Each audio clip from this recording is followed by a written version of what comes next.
Hello, everybody. This is Milton Davis, MVmedia, and this is 11 Questions. Today, we will be talking to Sarah Macklin. Sarah is the author of The Royal Heretic, a novel that I had the pleasure to publish last year. And we're going to ask her a few questions and uh, learn some more about not only the Royal Heretic, but also about the upcoming sequel that I'm very excited about, Heretic's War. I met Sarah a few years ago. Actually, she submitted a story to Rio Sisters of the Spear, a story by the name of Marked. And as soon as I read this story, I'm like, wow, here we are, a new Sword and Soul sister.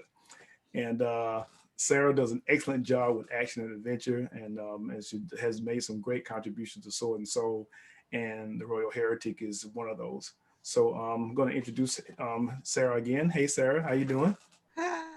Yeah, these things are all right out there. Anyway, we're going to just get right into the questions and then just go from there. Our first question is tell us about your writing journey.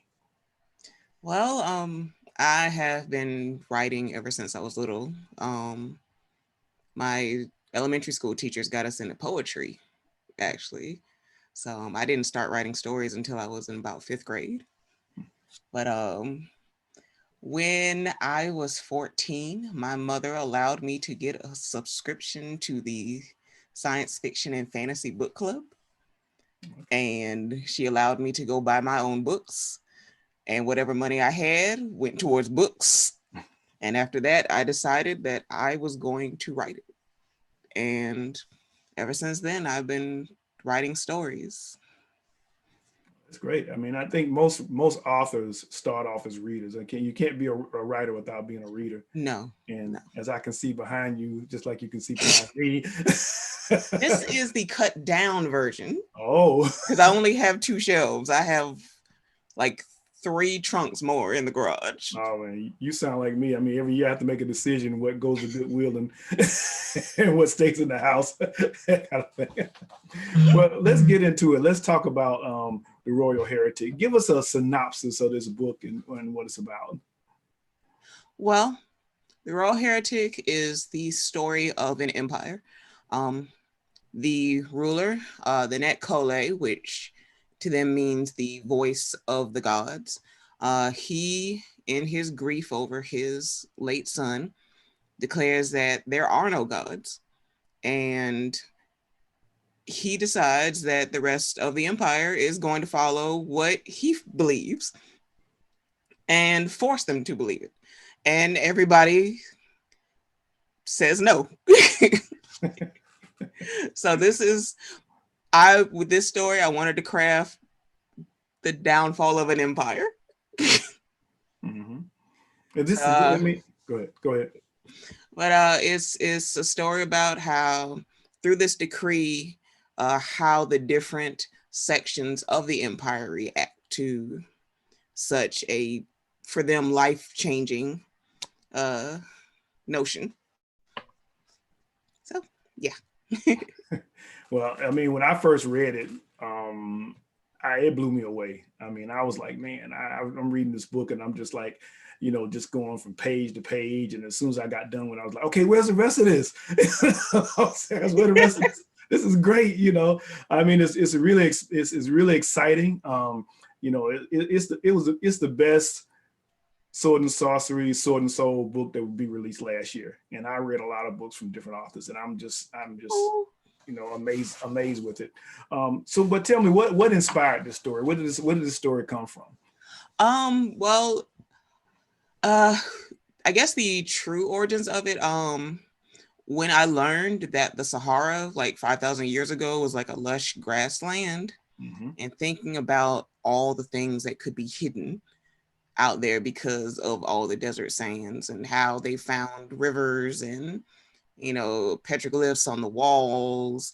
And I thought, what if there are cities, not just like little tiny farming villages, but what if they're like whole entire empires that have been covered by 5,000 years of sand?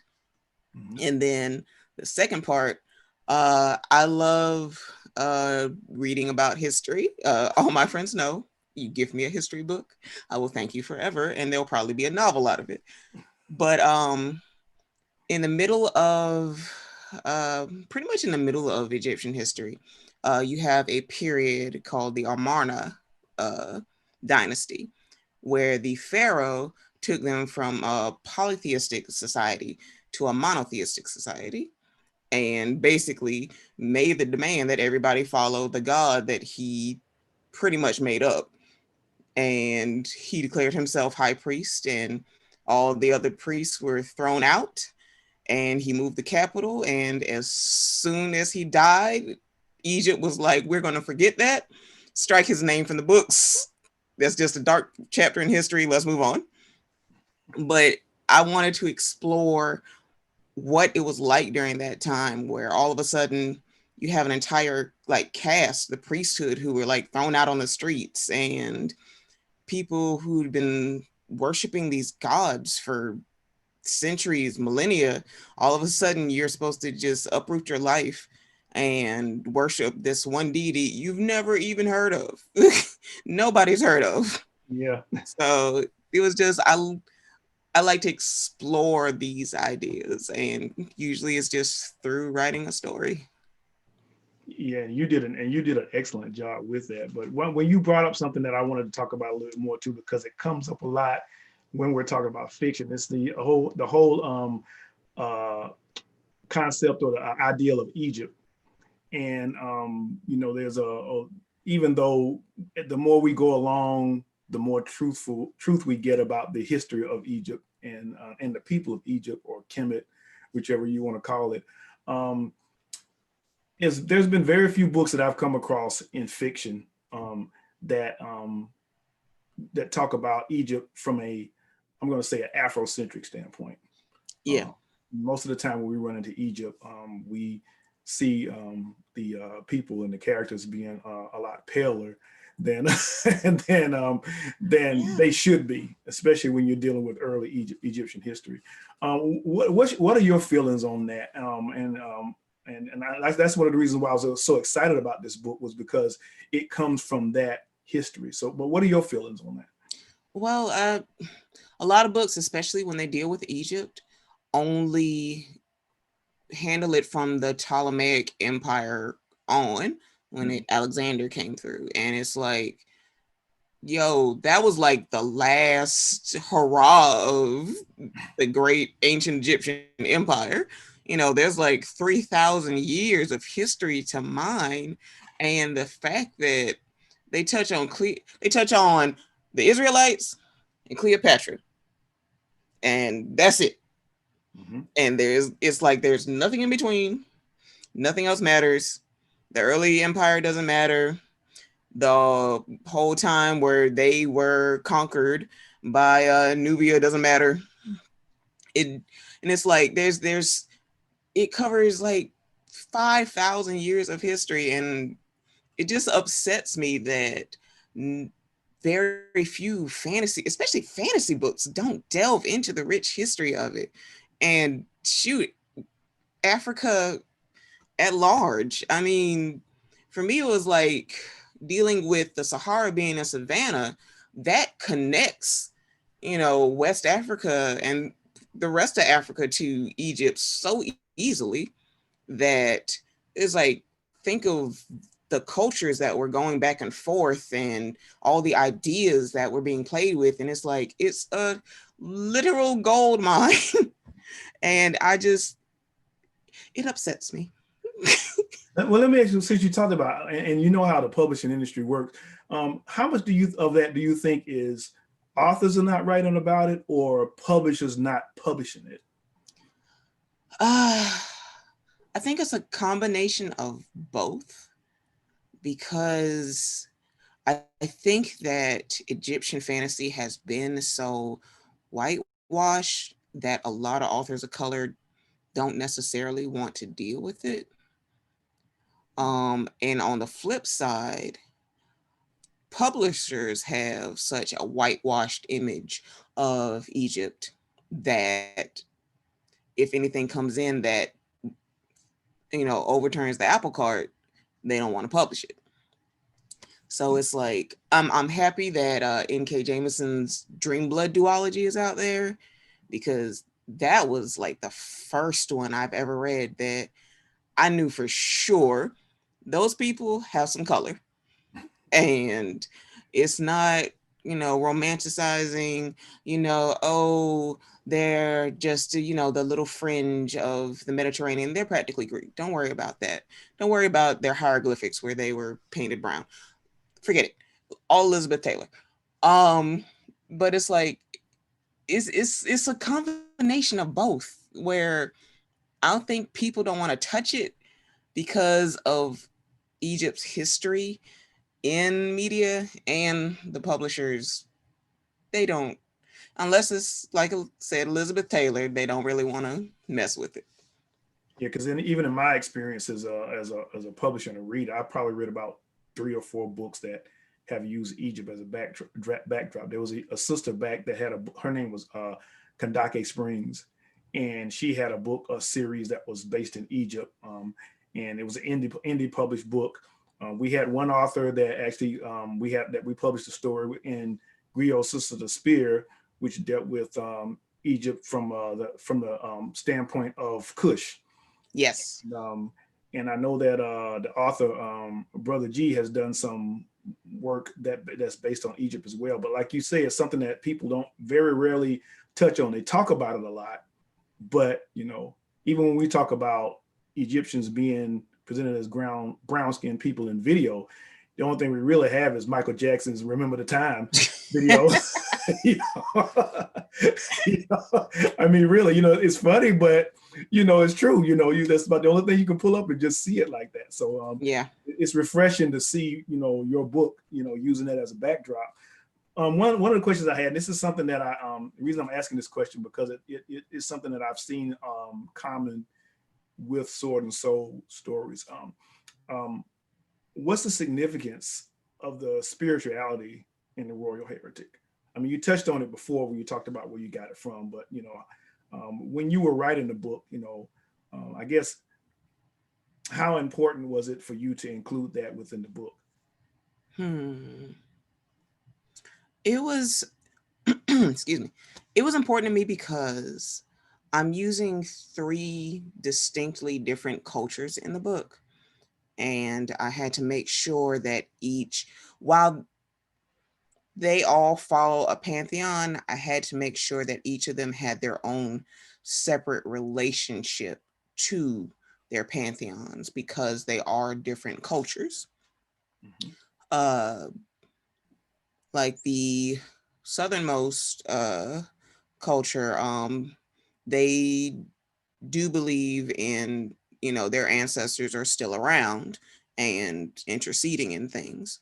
The northern culture, I would say, is far more Christian like in their relationship to their deities. You beseech the deities to act on your behalf, and hopefully they answer your prayers. And then the my Egyptian analog, um, you go to the temple, you present the offerings, the priests do it for you, and the priests tell you, okay, it's good. You never really know if it is good, but you just trust the priests. Yeah. So it's like, it's I found this as a thread in a lot of my books now, dealing with people's beliefs. And it's important to me that the beliefs are that the beliefs feel real, that even if it's something that I distinctly disagree with, that to that character, you can see why they are a fervent believer of whatever religion I have put them in. Because for me, it feels weird to me to have a fantasy without religion, even though I have written it, especially like a high fantasy ish world. But yeah, it's just somebody's going to believe something somewhere in that world, and I want to show it with respect, even if that belief is that there are no gods. my problem with my net Cole is he's trying to force everybody to believe what he believes. Okay.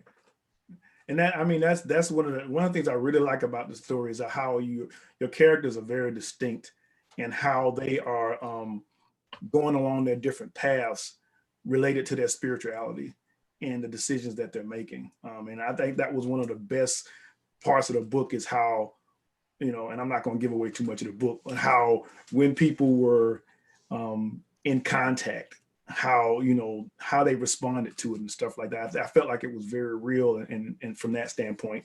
Now I'm going to ask you one of those questions that authors hate for people to ask them, because in this book, who is your favorite character? Oh no! Told you. Okay. I know who my husband's favorite character is because he's always over my shoulder. Like, when is he coming back? When is he coming back?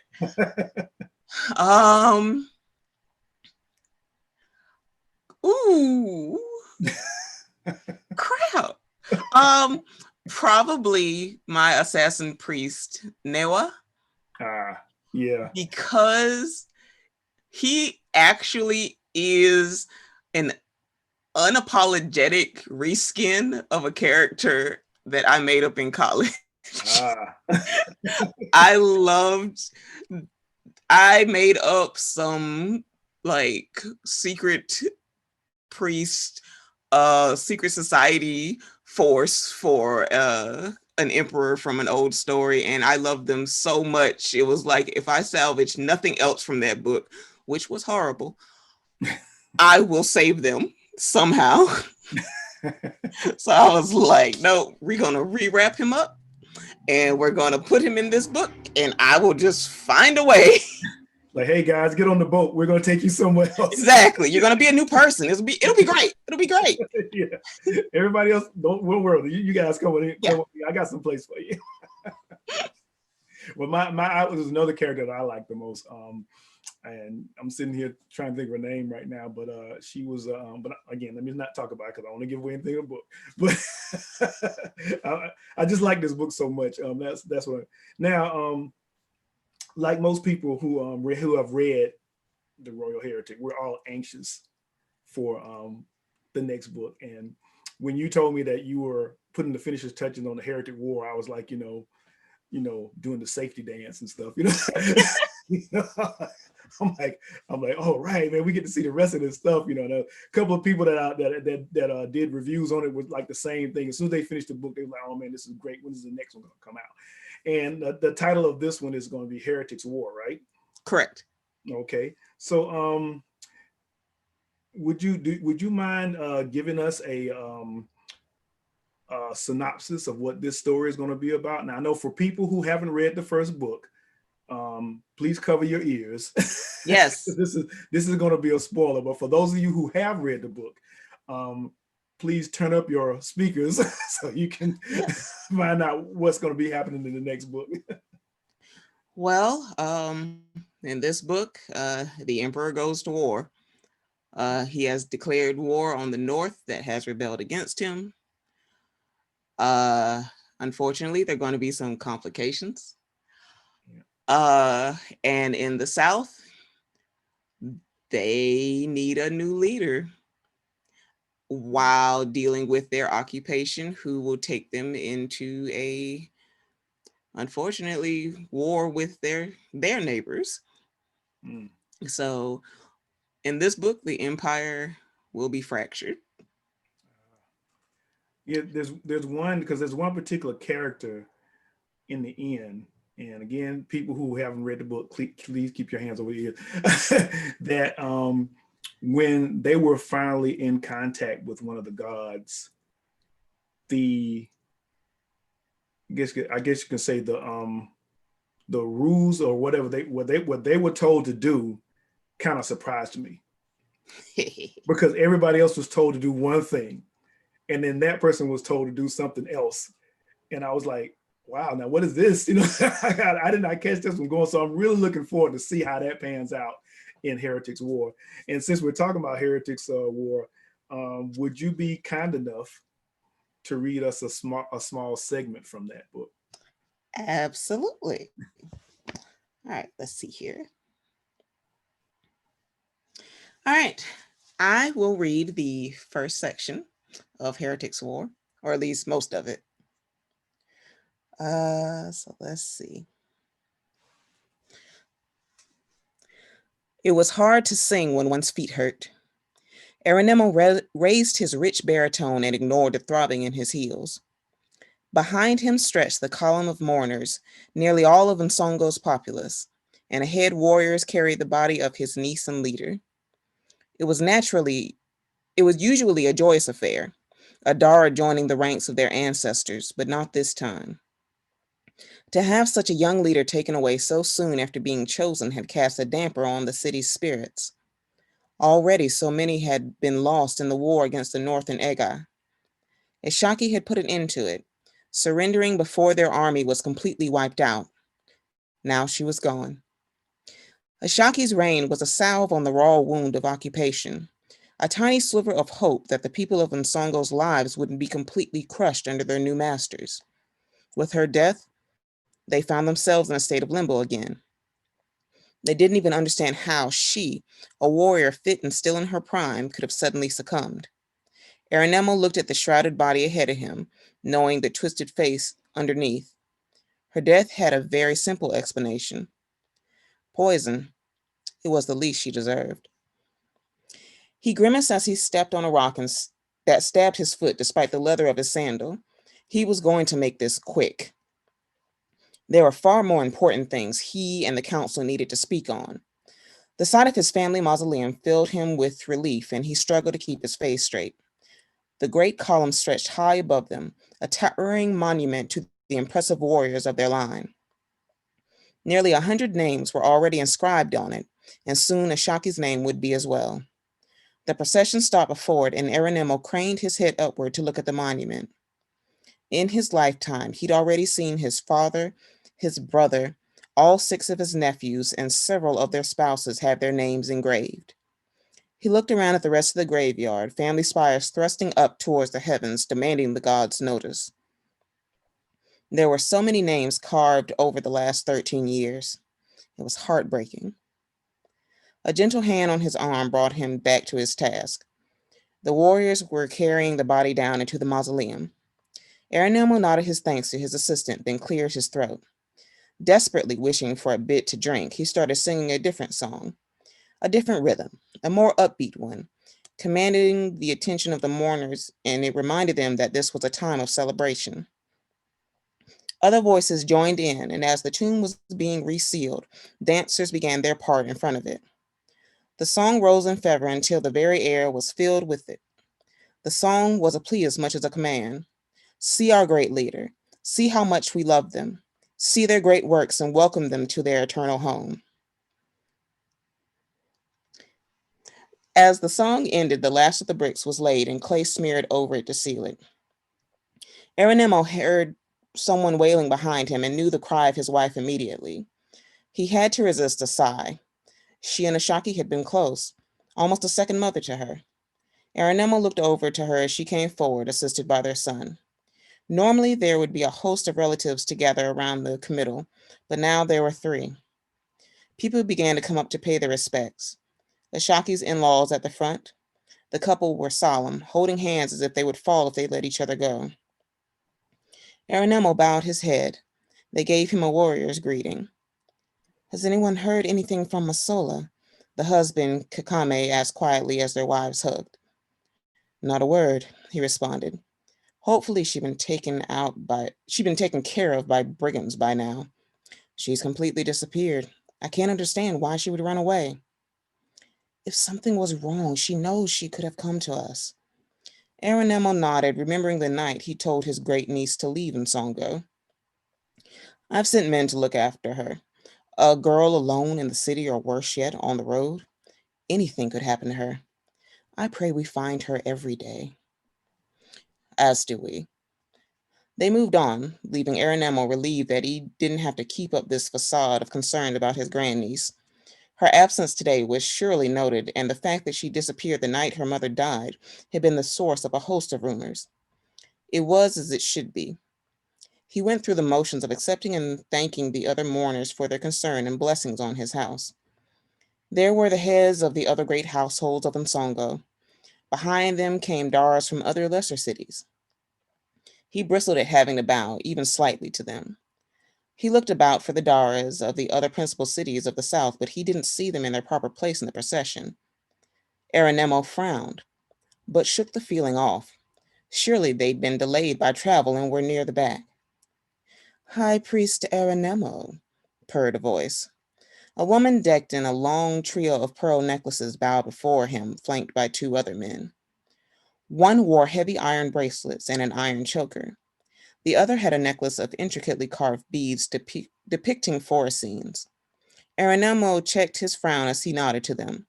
The woman gave a subdued smile. I am Yasuliba, envoy of Amakari. Envoy, he snapped. The woman stared back at him unmoved. Envoy. And I am Bajemi, envoy of Lonki, said the man with the iron bracelets. The man with the carved necklace nodded again. My name is Ika, and I have been sent from Ofolubaru. Aranema worked hard to school the enraged scowl starting to form.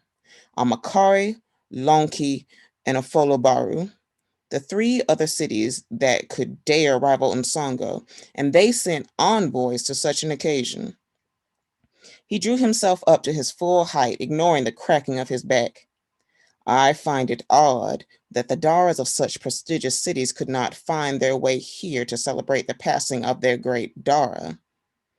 His voice rose slightly involuntarily, and he could feel the eyes of his son and wife lock on him. The envoy from Ofolubaru held his hands out in a plea for peace.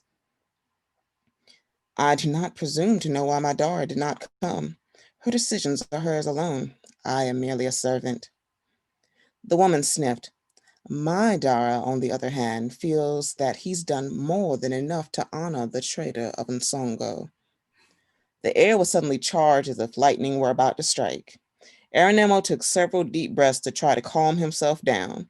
His wife put a hand on his arm. He put one over hers to let her know that he wasn't about to strike, although he was sorely tempted. Ha ha ha ha ha. That's not the end. You'll get it. See, now I got to go back and read the first book over again, so I'll be ready to read the second book when it's available. Of course. I mean, I'm looking forward to it. Very excited about it, and I know everybody who's read the Royal Heretic is looking forward to it as well. I got another question for you. We know you've got this great project. What other projects are you working on at this time? Ooh, well, I have a Sword and Soul novella coming out. Don't have an exact release date yet. I forgot the name of my own book. Bride of the Water God. Okay. Is going to be coming out from Dancing Star Press.